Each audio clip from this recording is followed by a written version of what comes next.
Jau 6. reizi šodien saņem e-pastu par vidu nodokļu atmaksu. Vai šos e-pastus sūta vidi? Nē. Paldies, ka noskatījos, un es ceru, ka... Protams, ka es jums pastāstīšu sīkāk par šo e-pastu. Pirmkārt, e-pasts ir no Brazīlijas adreses. Vai tā būtu kāda vidu Brazīlijas nodaļa? Un kāpēc e-pastā nav nekādas saites, ir tikai QR kods? Vai Brazīlijas nodaļai būtu bail, ka Gmail nobloķēs viņu kontu, jo tur ir nodokļu atmaksas saite? Starp citu, e-pasta apakšā ir adrese Reikjavikā. Tā laikam ir kaut kāda man nedzirdēta pilsēta Brazīlijā.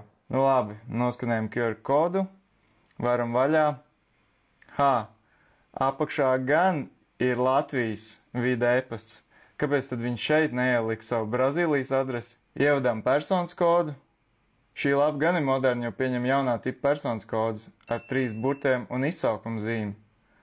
Daudzām iestādēm būtu ko pamācīties no šīs nodaļas.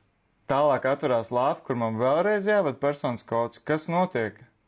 Es taču jau ievadīju personas kodu, viņam ir tik grūti uzprogrammēt kaut kādu glabātuvu, kur saglabāt man personas kodu. Nu labi, ievadīšu to vēlreiz. Šoreiz gan ir jāievada vecmodīgais ciparu personas kods. Burts vairs nedrīkst izmantot. Un nevar izmantot arī svītriņu. Hei, Brazīlijas nodaļa, jūs zināt, ka privātu personām personas kodu atdala ar svītriņu?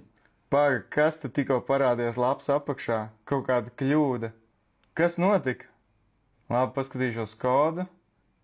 Hei, jums kaut kas nav kārtībā ar Google atslēgām. Sadodiet saviem programmētājiem pa pakaļ. Starp citu, vakances iepirkumu par mums atver Latvijas vidu lapu. Kāpēc tās neatver starptautisko vidu lapu mygovidlv.com, kas, kā es noprotu, ir šīs Brazīlijas nodaļas lapa? Sliņķi. Labi, ejam tālāk.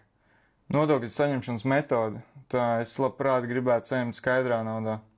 Jāizpilda kaut kādu veidlapu. Ko?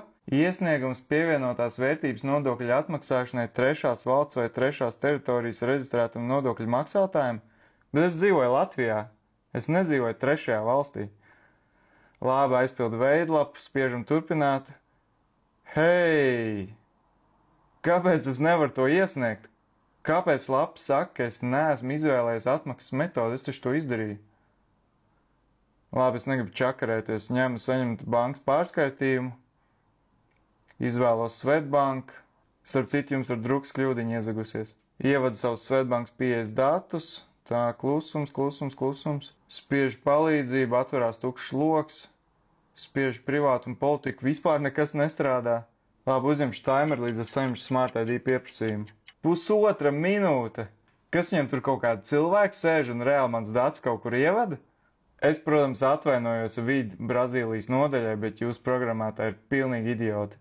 Labi, paskatīšos, kas notiek konsolē. Kungs, kāda miskasta. Viņam tik tur pilns ar kļūdām. Labi, es papētīšu lapas kodu. Paga, kāpēc personas kods saucās e-mail un kāpēc telefona numurs saucās name? Kas viņam programmētāji ir ne tikai idioti, bet arī analfabēti? Te es redzu, ka jūs glabājat lokālos datus uz manu datoru, lai gan es neesmu devis atļauju, bet nu labi. Starp citu, ja šis mainīgais ir 1, tad man vairs neprasa ievadīt personas kodu lapas sākumā. Ja 0, tad prasa, kas ir loģiski.